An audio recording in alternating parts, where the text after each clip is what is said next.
They say a leopard cannot change its spots, and a man cannot eat and forget what he once said. My people, this is Arise News, and today we're breaking down one of the most talked about moments in Nigerian political media. Daniel Bwala's tense Al Jazeera interview on March 6, 2026. Before we dive deep, I want you to do one thing. Watch the clip circulating online. Pay close attention to his body language, the way he responds, and the video evidence the host presents. Context is everything here, because what Bwala did in this interview has sparked massive debate across social media. Tinubu never created a militia. Tinubu is one of the foremost politicians in Nigerian history. Tinubu and his people created a militia. Who said those words, Daniel? Tinubu has helped in strengthening democracy in Tinubu Nigeria. And his people created a militia, Daniel. Who said those words? Tinubu brought in leadership skills into governance. Tinubu and his people created a militia. Who said those words? Tinubu and his people never created the militia. So why did you say they did on January 22nd, 2023? I never said that. The candidate of All Progressives Congress, Bola Ahmed Tinubu, and his people created a militia. This is the first time in the history of Nigeria we're seeing a political party creating a militant arm leading to election. Does he have a militia that tried to kill you? He doesn't have. I never said he tried to kill me. I myself have received threats from him and his camp. Your words. I never said that. There is also this threat to life, and I can tell you that because I myself have received threats from Asiwaju and his camp. You said it was so corrupt, the 2023 election, Tinubu's win. You said that you couldn't eat food for 3 days. I never said that. Where? And legitimate complaints were raised all over Nigeria.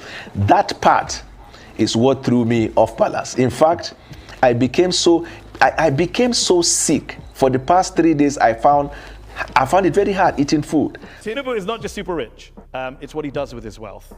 In 2019, 2 armored money trucks, bullion vans, were seen going into his house, coming out of his house. Where did that money go? No. Point, did you see the money? Or those who reported, did they see money inside the bullion van? Was there no money in the bullion vans? How am I to know? You said it was money in the vans at the time, I never 2023, February. But there is only one person in Nigeria who is alleged to have moved money through bullion vans, and that person is on their ballot as the presidential candidate. On the eve of the presidential elections, 2 cash-laden bullion vans, your words, were seen on the premises, which was ostensibly for vote buying. Your words, January 22nd, 2023. Have you just disowned everything you've said in order to work for this president? I'm coming. What you just said now, I want to put it on record, on my own honor. That's not what I said.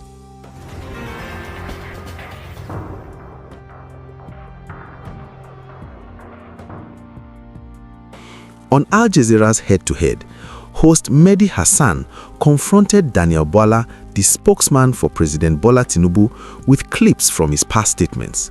The clips show Bwala before switching to Tinubu's camp after the 2023 elections, calling Tinubu a militia creator and criticizing widespread election corruption. The host played these clips to question Bwala's credibility and the Tinubu administration's handling of national issues. Here's the twist. Bwala outright denied ever making those statements, despite clear video evidence with dates and sources available to the public. This denial did not sit well with Nigerians, who quickly took to social media to express their outrage. Comments ranged from calling him a coward and spineless to questioning his intelligence for refusing to own his past remarks just because he now works for the government. But the interview wasn't just about past words. It became a platform to critique the current administration.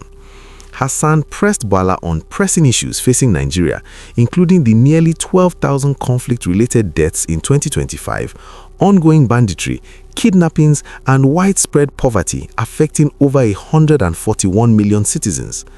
Panelists also questioned Bwala about corruption within the government, such as appointing ministers with alleged ties to past looting.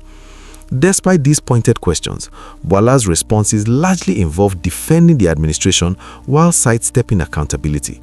Nigerians watching the interview weren't impressed.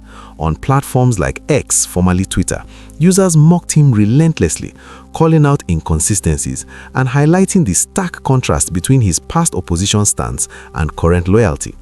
Some even posted side-by-side clips of his old statements versus his Al Jazeera responses, fueling viral discussions and memes. This incident is significant because it highlights a recurring theme in Nigerian politics: the tension between political allegiance and public accountability. When someone switches sides for political advantage, citizens often view it as opportunism, especially if the individual refuses to acknowledge their past positions. Bwala's denial is a textbook example of this perception. Another key point is how media platforms like Al Jazeera are amplifying these moments.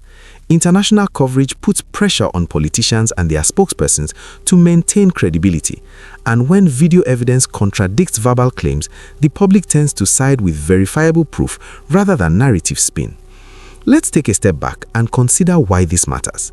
Nigeria is grappling with multiple crises: insecurity, governance challenges, economic hardships, and corruption.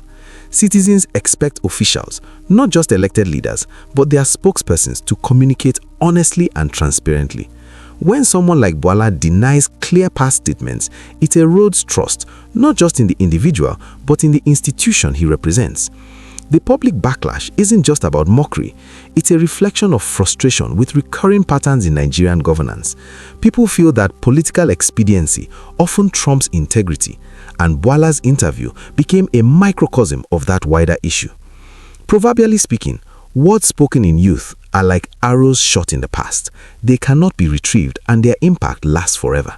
Nigerians remember Bwala's words, and the video evidence ensures that they cannot be ignored, even if he denies them today. As the analysis continues, consider the implications for Tinubu's administration.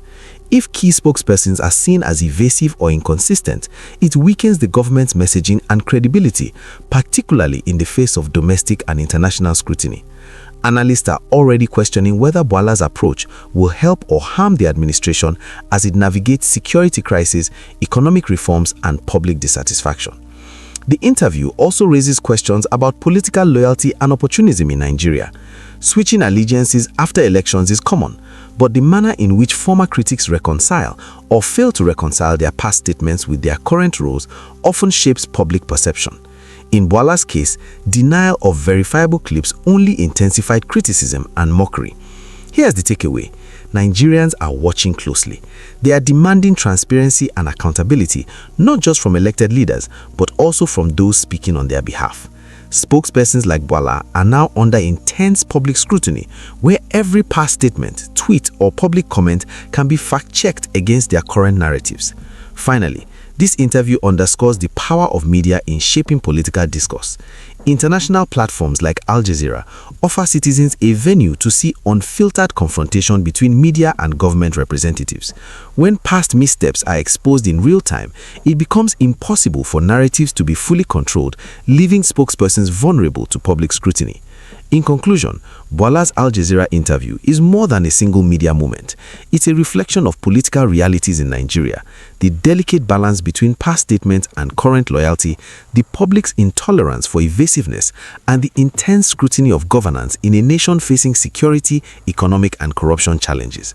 Remember the proverb: a man who cannot face his past cannot lead his present. Bwala's responses in this interview have left Nigerians questioning his integrity and the credibility of the administration he represents. This is Arise News, bringing you analysis and breaking developments shaping Nigeria's political landscape. Watch the clip, judge for yourself, and stay informed as events continue to unfold.